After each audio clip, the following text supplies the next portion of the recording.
Sclérose en plaques, mon combat. Je vais te raconter ce qui s'est passé ce week-end à mon enterrement de vie de garçon. Pourquoi? Parce que tout simplement, le samedi soir, en fait, j'ai bien passé 4 heures aux urgences. Si ça t'intéresse, rejoins-moi juste après ça.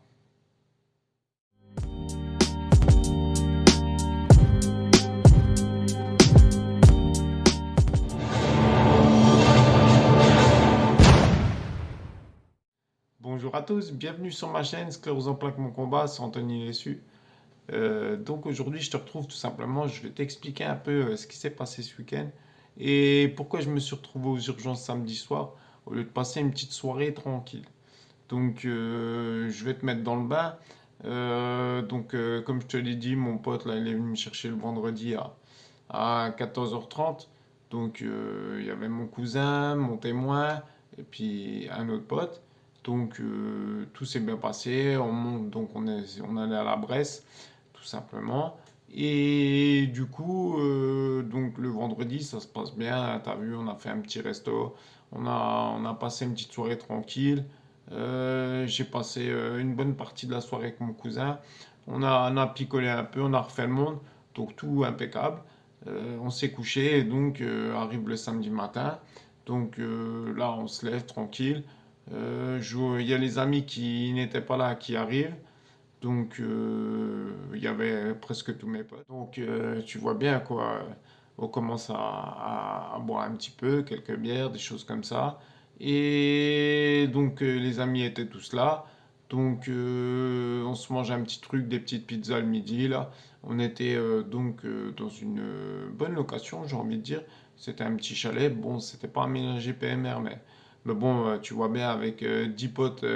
Dans le chalet, il n'y avait pas de problème pour passer le fauteuil. Il y avait une petite marche à l'entrée, mais c'était pas le bout du monde. Et puis pour aller au WC, bon, il n'y avait pas de rambarde, de choses comme ça. Mais avec les potes, là, il y avait moyen de faire. Il n'y avait pas trop de problèmes. Je reviens au samedi. Donc, samedi après-midi commence. On vient de finir de manger. On part en voiture donc à la Bresse hein, pour tout simplement faire une ou deux activités. Avant d'aller plus loin, si mes potes ils regardent la vidéo, là, je tiens à tous les remercier. Même si il s'est passé ce qui s'est passé, c'était cool de leur part. J'ai passé quand même un bon moment. Et voilà quoi. L'après-midi arrive, on arrive à la Bresse, on s'arrête au bar, on va boire une petite bière. Là, les gars ils m'avaient déguisé en Brigitte là. Donc, euh, En Brigitte, j'ai envie de te dire.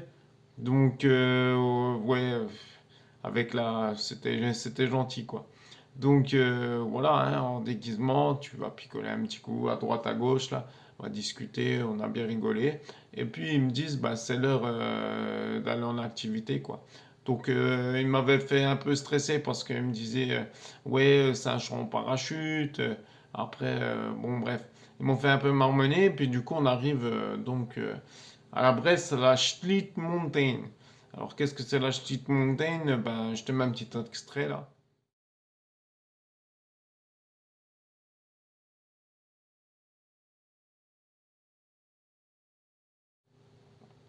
Et tout simplement, ce qui s'est passé, c'est que comme tu le vois, quand tu arrives à la fin de la descente, en fait, soit tu peux freiner, soit ça freine automatiquement, comme tu le vois à la fin de la descente. La luge, elle est freinée d'un coup et tu peux descendre pour refaire un autre tour si tu veux. Mes amis, ils avaient dit, en fait, on était 10, donc ils ont pris 10 tickets et ils m'ont dit, tu fais un tour avec chacun. En soi, c'était cool, hein. Ce que j'ai fait le premier tour avec mon pote le Steph. Je te mets la photo là. Et sur la photo, tu vois bien que mes pieds, en fait, ils dépassent de la luge, en fait, parce que, ouais, moi, t'as vu, j'ai des raideurs sur les jambes. C'était difficile, si tu veux, de passer du fauteuil. Mes petits m'ont porté, me poser dans la luge. Il fallait plier les jambes, c'était assez difficile.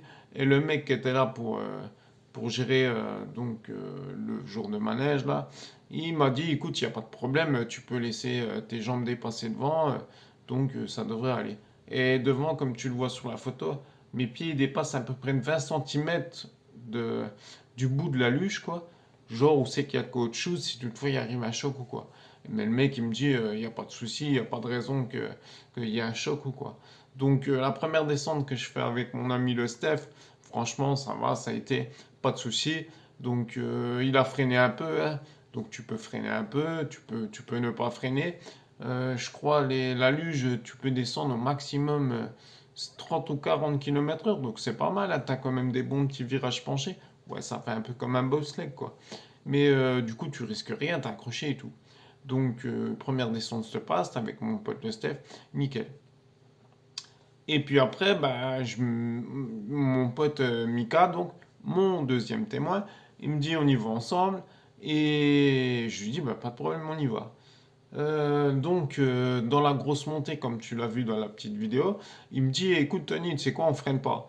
Moi je lui dis y a pas de problème, on freine pas, hein, on y va à fond, ça, on s'arrêtera en bas. Donc ce qu'on fait, on fait la descente. Donc ouais, c'est vrai, ouais, ça va bien quand même lancer à fond, hein. Mais en fait, ce qui s'est passé, c'est que en fait, comme tu le vois quand tu arrives en bas, quand lui a vu sur la petite vidéo, quand la luge elle freine comme ça, et ben à cet endroit-là, en fait, il y a une luge donc qui était vide, qui est restée bloquée du tour d'avant. Et nous, on est arrivé à fond de blinde, fond de papate. Et du coup, on est arrivé tellement vite, et ben on a percuté donc comment ça s'appelle, la luge qui était bloquée.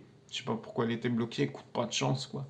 Donc, si tu veux, ben, tu as vu la position que j'avais sur la photo. J'avais un pied qui dépassait de 20 cm devant. Donc, c'est moi qui ai arrêté la luge, le poids de la luge, mon poids et le poids de mon pote qui était derrière. Heureusement, mon pote Mika, il fait pas 120 kg, il en fait 70-75. Donc, moi, je te promets, ça a bien choqué. Du coup, ça m'a fait bien mal. Vraiment, pendant 10 minutes, un quart d'heure, j'étais quand même sonné. Et du coup, j'ai éjecté carrément la luge de devant moi, elle est partie. Elle n'est pas restée bloquée. Bon, du coup, pour moi, la douleur est plus ou moins passée. C'était sur le coup, j'étais dans le délire. Euh, bon, je tiens à dire que les quelques bières que j'ai bu avant d'y aller, j'ai dit cuiter direct, hein, tellement c'était violent. Euh, donc sur ce coup-là, je me suis dit c'est bon, donc on est parti, hein. Moi je leur ai dit les gars, moi je fais plus de luge comme ça, c'est fini quoi. Donc mes potes ils ont pris les tickets, ils ont aidé finir les tours, et puis on a été boire une petite bière tranquille au bar un peu plus loin. Puis après on est reparti, on s'est arrêté un peu plus loin dans un autre bar, on a rebu une ou deux bières. Et puis voilà le soir ou l'heure où on se dit bah on va rentrer au chalet et puis on va commencer l'apéro puis on va manger tranquille. Donc quand on arrive au chalet, là c'est pareil, il doit être 6h30, 19h, on se remet à l'extérieur, commence à boire bah, pareil un petit verre ou deux et puis vers 8h, 8h30, je me dis c'est quand même bizarre, putain, je me dis j'arrive plus à pisser quoi. Et je me dis non, c'est pas possible, ça va pas refaire comme la dernière fois. Comme je te l'ai raconté sur la vidéo du mois d'août, par exemple, 2021, où c'est que ma vessie s'était bloquée parce qu'il y a eu plein de choses qui se sont passées. Et mon corps, c'est vrai que quand il y a trop de choses à gérer, qu'il est trop stressé, et ben mon périnée se bloque et du coup, et vu que ça m'est arrivé bah, 3 fois avec cette fois-là. J'ai pas vraiment de choses pour me sonder ou de choses comme ça, et puis j'ai pas vraiment envie de le faire ça. Mais bon, donc du coup, ma vessie se retrouve bloquée, j'essaie tant bien que mal, je fais couler de l'eau, je me dis merde quoi, je veux pas aller à l'hosto. Ce jour-là quoi, il y avait tous mes amis, on n'avait pas mangé, on allait passer à table. Mais bon, rien à faire, pas moyen de faire pipi. Donc, ben, je regarde mes potes, je leur dis, les gars, il faut appeler une ambulance, hein. On appelle une ambulance. Moi, tu vois, je commençais à avoir des contractions, hein, faut être honnête. Donc, j'ai dit, demande voir dans combien de temps arrive l'ambulance. Donc, mon pote, il rappelle à nouveau. La personne au téléphone, elle lui dit, ben, il y en a pour 1 heure d'attente minimum. Moi, je regarde mes amis, je dis, les gars, moi, je peux pas attendre 1 heure là. Donc du coup, on se débrouille pour aller à l'hôpital. Donc l'hôpital le plus proche, c'était l'hôpital de Remiremont. Il y avait 15-20 minutes de route. Donc c'est parti, je monte avec mes amis, tu vois, tout en ayant des contractions, le truc super, quoi. Donc on arrive à l'hôpital, il devait être 10h30 le soir. Donc j'arrive à l'hosto, je veux dire impeccable, l'infirmière me le prend tout de suite, je suis arrivé, elle me sonde, j'explique le soulagement de ouf, hein. Elle me dit quoi? Elle me dit, bah monsieur Lessu, vous aviez, j'avais 1 litre sang dans la vessie, 1 litre 100 dans la vessie. Si tu te rappelles bien, au mois de d'août, là, la vidéo que je te parle, j'étais j'étais en transe de la même façon, mais il m'avait sorti que 750 millilitres. Donc, c'est bien, ma vessie, elle a grossi parce que j'avais la même douleur si tu veux, mais c'était pas pire. J'ai pas senti de plus que la dernière fois, alors il y avait quand même vachement plus de pipi contenu dans ma vessie. Donc ça, j'en tire quand même un bon point de ce truc-là, c'est que ma vessie elle a grossi, et ça j'en suis bien content. Tu vois, c'est l'autre coup, j'étais au bout de ma vie quand ils m'ont enlevé 750 millilitres. Et là, j'étais au bout de ma vie aussi, mais sauf que là, ils ont sorti 1 litre 100 de ma vessie. Donc je me dis que c'est cool, ma vessie elle a un peu grossi, puis je le remarque, hein. Et donc bah, j'espère que ça va faire comme la dernière fois, que au moins ma vessie elle s'est bien dilatée et que je vais pouvoir encore avoir plus de temps entre les pipis, quoi. Donc on verra ce qui se passe dans le temps, je te dirai ça une prochaine fois. On verra. Autant tirer du positif du négatif, hein, sur ce coup-là. Au lieu de passer une bonne soirée, voilà que je me retrouve à l'hôpital de Remiremont, s'il te plaît. Pas que les infirmières, elles étaient pas cool, mais elles étaient cool, mais bon, voilà. Donc, comme je reviens à mes moutons, excusez-moi, la meuf, elle me sonde, et du coup, sortie de ça, impeccable, ça a mis quoi, 10 minutes, un quart d'heure maximum. Donc elle me dit, ben monsieur, je vous mets dans le couloir pour attendre le médecin qui vienne faire la visite pour voir si vous pouvez ressortir, quoi. Donc elle me met dans le couloir et il y avait deux, trois personnes devant moi qui attendaient. Et le médecin, je le vois, il discute avec la personne de devant et il me dit, ben ce soir, c'est le week-end, je sais plus si c'était le week-end de la Pentecôte, c'est ça je crois. Bon bref, le lundi de la Pentecôte, voilà. Et il me dit, ben là, normalement, on devrait être 4 médecins, et là, je suis tout seul. Donc, dans ma tête, je me dis, ce soir, c'est mort, ça va mettre 2 plombs. Eh ben, ça n'a pas loupé. Parce que l'infirmière, elle est revenue me chercher après, dans le couloir, elle m'a mis dans une petite pièce, et j'ai attendu, j'ai attendu, j'ai attendu. Au bout d'un moment, je les ai carrément appelés, je dis, qu'est-ce qui se passe? Oui, ben monsieur, le temps qu'il arrive et tout, il fait un peu tout le monde. Donc voilà, ils m'ont laissé un peu sous le côté. Donc je suis rentré à l'hosto à 10h30 et je suis ressorti à 2h30. Je suis arrivé au chalet, il était 3h moins le quart. Bon, autant dire que je suis parti à 10h30, ça faisait bien 2 heures que 1 heure et demie que ça allait pas très bien au chalet. Donc on va dire de 9h jusqu'à 3h30 du matin que je suis retourné au chalet. Et ben j'ai loupé la soirée tout simplement. Donc bon, heureusement que le vendredi soir, j'ai fait un peu la fête avec mon cousin, mais fait chier quoi. Je veux dire, putain, il m'organise un truc, il galère parce que t'as vu, c'est pas facile, le gars il est en fauteuil, il faut lui trouver une activité. Il me trouve un petit truc, voilà, c'est un petit truc sympa, il n'y avait rien de dingue, hein. Et putain, on arrive encore à avoir une galère sur un truc, tu vois, où ça n'arrive pas, quoi. C'était le destin. Il fallait que ça se passe comme ça. Donc du coup, ouais, ben voilà, hein, suite au choc, mon corps, il a eu trop de stress, hein, je veux dire, je pense. Et du coup, ça m'a bloqué le périnée, quoi. Franchement, le choc, il était violent quand même. Je sais pas si t'as vu, hein, je te remets la photo là, mais il y a un bout de mousse, un bout de caoutchouc presque de 10-15 cm. Donc ça doit sûrement arriver des fois qu'il y a des frictions entre les luges. Mais là, du coup, c'est moi qui ai encaissé le choc, quoi. Je veux dire, au final, on est rentré le dimanche. Le dimanche, le lundi, le mardi, j'ai réussi à me remettre debout le mercredi. Et là, je te tourne la vidéo, on est jeudi, ça reste difficile.